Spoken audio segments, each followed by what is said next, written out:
اللہ تبارک و تعالیٰ کے بابرکت نام سے ابتدا ہے جو دلوں کے رازوں سے خوب واقف ہے۔ السلام علیکم دوستو، welcome on S G A stories. محترم ناظرین کرام، پہلے کی طرح ہم حضور نبی کریم صلی اللہ علیہ وآلہ وسلم کے معجزات پر ایک اور ویڈیو لے کر آ گئے ہیں۔ اس میں ہم حضور نبی کریم صلی اللہ علیہ وآلہ وسلم کے 3 انتہائی ایمان افروز واقعات بیان کریں گے۔ علماء لکھتے ہیں کہ عرب چونکہ ایک صحرائی علاقہ تھا، تو ایک مرتبہ عرب کے ایک بہت بڑے صحرا میں ایک بہت بڑا قافلہ موجود تھا۔ یہ قافلہ سفر کی غرض سے کہیں جا رہا تھا کہ اچانک قافلے والوں کے پاس پانی ختم ہو گیا۔ اب اس قافلے میں چھوٹے بڑے، بوڑھے جوان، مرد اور عورتیں سبھی شامل تھے۔ اب دور دور تک کہیں پانی کا نام و نشان نظر نہیں آیا، اور یہ قافلے والے سب پیاسے بھی تھے، اور پیاس سے ان کا برا حال ہو رہا تھا، اور ان کے پاس پینے کو پانی کا ایک قطرہ تک باقی نہ رہا تھا۔ یہ عالم دیکھ کر موت ان کی آنکھوں کے سامنے رقص کرنے لگی۔ سبھی قافلے والے پریشان تھے کہ اب کیا ہوگا، کیونکہ اب وہ ایک بہت بڑے صحرا میں موجود تھے، اور اس صحرا میں پانی کا کہیں دور دور تک نام و نشان نہیں تھا، اور پورے قافلے کے پاس پانی نہیں تھا۔ سب قافلے والوں کو اپنی موت اپنی آنکھوں کے سامنے نظر آنے لگی، لیکن اللہ تعالیٰ نے ان قافلے والوں پر یہ کرم کیا کہ یہ ابھی پانی کی تلاش میں سرگرداں تھے، اور سبھی لوگ پریشان تھے کہ ان کی مشکل حل کرنے کے لیے دو جہاں کے فریاد رس حضور نبی کریم صلی اللہ علیہ وآلہ وسلم تشریف لے آئے۔ جیسے ہی ان قافلے والوں نے حضور نبی کریم صلی اللہ علیہ وآلہ وسلم کی ذات اقدس کو اپنے سامنے دیکھا تو سب قافلے والوں کی جان میں جان آئی، اور یہ کچھ خوش ہو گئے، کیونکہ انہیں معلوم تھا کہ اب ان کی مشکل کا کوئی نہ کوئی حل تو ضرور نکل آئے گا، کیونکہ مشکل کشا نبی خود سامنے موجود تھا۔ یہ سب قافلے والے آگے بڑھے اور حضور نبی کریم صلی اللہ علیہ وآلہ وسلم کے سامنے اور آپ کے ارد گرد جمع ہو گئے، اور سب نے حضور کی بارگاہ میں عرض کی کہ یا رسول اللہ، ہم اسی طرح سفر پر جا رہے ہیں، اور ہمارے پاس پانی ختم ہو گیا ہے، اور اب پورے صحرا میں ہمیں پانی کہیں سے بھی نہیں ملنے والا، اور اب پانی کا ایک قطرہ بھی ہمارے پاس نہیں ہے کہ ہم لوگ اپنی پیاس بجھا سکیں۔ حضور ہماری مدد کیجئے۔ حضور نبی کریم صلی اللہ علیہ وآلہ وسلم نے ان کی مشکل دیکھی، اور ان کی بات سن کر آپ فرمانے لگے، تم پریشان مت ہو، فکر مت کرو، اللہ تعالیٰ کی ذات بڑی رحمان و رحیم ہے، وہ پانی کا بندوبست کر دے گی۔ یعنی حضور نبی کریم صلی اللہ علیہ وآلہ وسلم نے انہیں تسلی دی، اور پھر آپ فرمانے لگے، وہ سامنے جو ٹیلا ہے اس کے پیچھے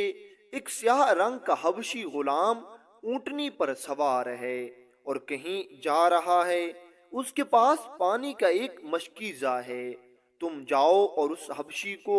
اونٹنی کے ساتھ میرے پاس لے آؤ۔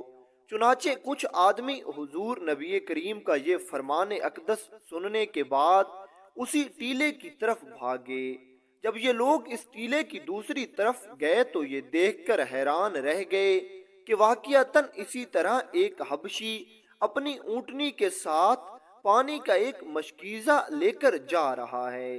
حضور نبی کریم صلی اللہ علیہ وآلہ وسلم کے حکم کے مطابق ان لوگوں نے اس حبشی کو حضور کے پاس لے آنا ہی مناسب سمجھا، اس لیے یہ لوگ اس حبشی کو حضور نبی کریم صلی اللہ علیہ وآلہ وسلم کے پاس لے آئے۔ حضور نبی کریم صلی اللہ علیہ وآلہ وسلم نے اس حبشی سے پانی کا یہ مشکیزہ لیا، اور اپنا دست رحمت اس مشکیزے پر پھیر کر اس کا منہ کھول دیا، اور پھر آپ فرمانے لگے، آؤ اب جس قدر بھی پیاسے ہو اس مشکیزے سے پانی پیتے جاؤ، اور پانی پی کر اپنی پیاس بجھاتے جاؤ۔ چنانچہ سارے قافلے والوں نے اس ایک مشکیزے سے پانی پیا، لیکن اس مشکیزے کے پانی میں ذرا بھر بھی کمی نہ آئی، حتیٰ کہ قافلے والوں نے اپنے سب برتن بھی اسی مشکیزے سے بھر لیے، لیکن بدستور پانی ویسے کا ویسا ہی رہا۔ جب سب کے سب سیراب ہو گئے اور سب کے سب برتن پوری طرح سے بھر گئے، تو حضور نبی کریم صلی اللہ علیہ وآلہ وسلم کا یہ معجزہ دیکھ کر یہ حبشی بڑا حیران ہوا، جو اس پانی کے مشکیزے کو لے کر جا رہا تھا، کیونکہ یہ تو جانتا تھا کہ اس مشکیزے میں کتنا پانی آ سکتا ہے۔ زیادہ سے زیادہ 10 آدمی سیر ہو کر پانی پی سکتے تھے، لیکن حضور نبی کریم صلی اللہ علیہ وآلہ وسلم کے دست اقدس کی رحمت کی وجہ سے پورے قافلے نے سیر ہو کر پانی بھی پیا، اور اس مشکیزے سے بڑے بڑے برتن بھی انہوں نے بھر لیے، لیکن پانی ویسے کا ویسا ہی رہا۔ یہ حبشی یہ معجزہ دیکھ کر بہت حیران ہوا اور حضور نبی کریم کے دست انور کو چومنے لگا۔ حضور نبی کریم صلی اللہ علیہ وآلہ وسلم نے اپنا دست انور اس کے منہ پر پھیرا۔ جیسے ہی حضور نبی کریم صلی اللہ علیہ وآلہ وسلم کا دست شفا اس حبشی کے چہرے کو مس ہوا، تو اس کا چہرہ کافور ہو گیا اور اس کا سیاہ رنگ ختم ہو گیا، اور اس کا سارا جسم سفید پر نور ہو گیا۔ جیسے ہی اس حبشی نے حضور نبی کریم کا یہ دوسرا معجزہ دیکھا، پھر اس حبشی نے کلمہ پڑھ کر اپنا دل بھی نور علی نور کر لیا اور مسلمان ہو کر یہ یہاں سے چلا گیا۔ جب یہ حبشی مسلمان ہوا اور واپس اپنے مالک کے پاس پہنچا، کیونکہ یہ پہلے کسی کا غلام تھا، تو اس کا مالک اس سے پوچھنے لگا، بھائی تم کون ہو؟ یہ غلام عرض کرنے لگا، مالک جی میں آپ ہی کا نوکر اور غلام ہوں، کیونکہ پہلے یہ حبشی تھا اور اس کا رنگ سیاہ تھا، لیکن اب حضور نبی کریم کی برکت کی وجہ سے اب اس کا رنگ سفید ہو چکا تھا۔ رنگ کے ساتھ ساتھ اس کا دل بھی نور اسلام سے منور ہو چکا تھا، اس لیے اس کا مالک اس کو نہ پہچان سکا، اور اس کا مالک اسے کہنے لگا، تو میرا غلام نہیں ہے، تو کوئی اور ہے۔ میرا غلام تو کالا تھا، سیاہ رنگ کا تھا، اس کے بڑے بڑے ہونٹ تھے، تم تو سیاہ رنگ کے نہیں ہو، تمہیں دیکھ کر تو اللہ کی قدرت یاد آتی ہے، تم میرے غلام نہیں ہو سکتے۔ یبشی غلام کہنے لگا، بے شک مالک جی آپ ٹھیک فرماتے ہیں، میں ہی سیاہ رنگ کا آپ کا غلام تھا، لیکن اب میں اس منبع نور سے ملاقات کر کے آیا ہوں کہ جہاں سے نور کے سمندر نکلتے ہیں۔ میں اس ذات سے ملاقات کر کے آیا ہوں کہ جو نور علی نور ہے، اور اس نے مجھے بھی نور علی نور کر دیا ہے۔ پھر اس حبشی نے حضور نبی کریم صلی اللہ علیہ وآلہ وسلم سے ملاقات کا سارا واقعہ اپنے اس مالک کو بیان کر دیا۔ جیسے ہی اس مالک نے یہ سارا واقعہ سنا اور حضور نبی کریم کے معجزہ نبوت کے بارے میں سنا، تو یہ فوراً آپ صلی اللہ علیہ وآلہ وسلم کی بارگاہ اقدس میں حاضر ہوا، اور اس نے بھی کلمہ پڑھا اور یہ بھی مسلمان ہو گیا۔ تو دوستو دیکھا آپ نے کہ کس طرح ایک قافلہ جب مدد کے لیے پریشان تھا تو نبی کریم صلی اللہ علیہ وآلہ وسلم نے ان کی مدد کی اور ان کی مشکل آسان کر دی۔ دوستو ہمیں بھی یہی عقیدہ رکھنا چاہیے کہ جب بھی ہم مشکل میں پڑیں تو حضور نبی کریم صلی اللہ علیہ وآلہ وسلم سے اتنی محبت اور اتنی عقیدت رکھنی چاہیے کہ حضور نبی کریم خود ہماری مشکل کو حل کرنے کے لیے تشریف لے آئیں۔ وہ کسی شاعر نے کہا تھا، فریاد امتی جو کرے حال زار میں، فریاد امتی جو کرے حال زار میں، ممکن نہیں کہ خیر البشر کو خبر نہ ہو۔ دوستو آؤ آج کے اس دوسرے واقعے کی طرف بڑھتے ہیں۔ آج کا یہ دوسرا واقعہ حضور نبی کریم صلی اللہ علیہ وآلہ وسلم اور ایک دیوانے اونٹ کا ہے۔ دوستو علماء لکھتے ہیں کہ بنی نجار کے ایک باغ میں ایک دیوانہ اونٹ گھس آیا۔ جو شخص بھی اس باغ میں جاتا اونٹ اسے کاٹنے کو دوڑتا۔ اب لوگ بڑے پریشان تھے کہ اس اونٹ کو کیسے قابو کیا جائے اور اس سے کیسے نپٹا جائے، کیونکہ جو شخص بھی اس اونٹ کے قریب جاتا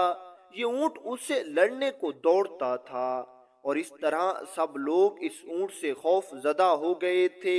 جب سب لوگ پریشان ہو گئے تو سب لوگ اپنی پریشانی کا حل نکالنے کے لیے حضور نبی کریم صلی اللہ علیہ وآلہ وسلم کی خدمت اقدس میں حاضر ہوئے، اور ان لوگوں نے سارا واقعہ حضور سے بیان کر دیا، اور حضور صلی اللہ علیہ وآلہ وسلم نے یہ سن کر فرمایا چلو میں تمہارے ساتھ چلتا ہوں۔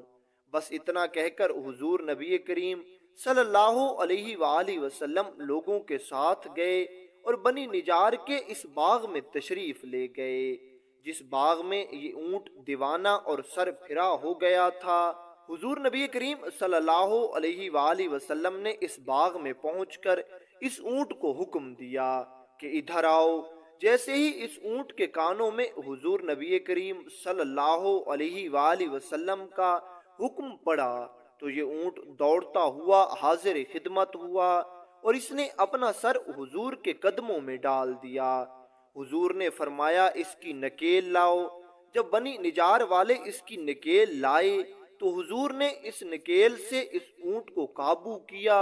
اور پھر اس اونٹ کو اس کے مالک کے حوالے کر دیا۔ اب کی بار اونٹ بالکل آرام اور سکون کے ساتھ اپنے مالک کے ساتھ چلا گیا۔ جب حضور نبی کریم صلی اللہ علیہ وآلہ وسلم نے اس طرح سب لوگوں کے سامنے ایک دیوانہ اونٹ جو کہ لوگوں کو کاٹنے کو دوڑتا تھا اور لوگ اس سے خوف کھاتے تھے تن تنہا جا کر قابو کر لیا، تو حضور نبی کریم صلی اللہ علیہ وآلہ وسلم اپنے صحابہ کرام سے فرمانے لگے جان لو کہ کافروں کے سوا